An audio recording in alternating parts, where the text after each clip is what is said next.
General rule ये है कि आप दूसरों के काम के लिए लायबल नहीं होंगे। अगर क्राइम आपने किया है या आपने कोई रॉन्ग काम किया है तो आप उसके लिए लायबल होंगे।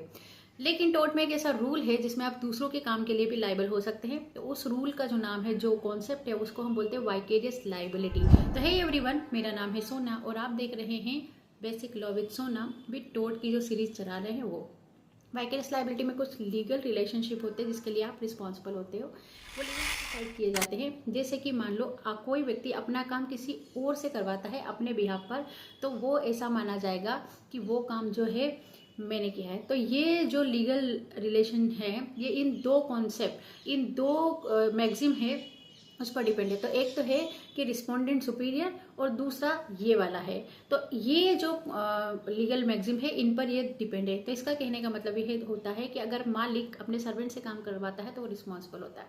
तो तीन तरीके की रिलेशनशिप आएंगे इसमें, मास्टर और सर्वेंट का, प्रिंसिपल और एजेंट का, और पार्टनर्स का, जो पार्टनरशिप फॉर्म होती है उनका। तो अगर इनमें से कोई भी कुछ रॉन्ग डूअर होता है या कोई गलत काम करता है तो उनको रिस्पॉन्सिबल ठहराया जाता है। तो प्लेंटिफ होता है वो या तो नौकर पर या मालिक पर या दोनों पर केस लगा सकता है, प्रिंसिपल पर या एजेंट पर या दोनों पर केस लगा सकता है, या किसी भी पार्टनर्स पर या फर्म पर वो जो है स्यू कर सकता है फॉर कंपनसेशन के लिए। तो ये this is all about vicarious liability. और यही वाइकेरियस लायबिलिटी स्टेट की भी होती है। अगर आपको वाइकेरियस लायबिलिटी ऑफ स्टेट पढ़ना है या टोटियस लायबिलिटी ऑफ स्टेट पढ़ना है तो do below comment, like, share and subscribe. Bye bye.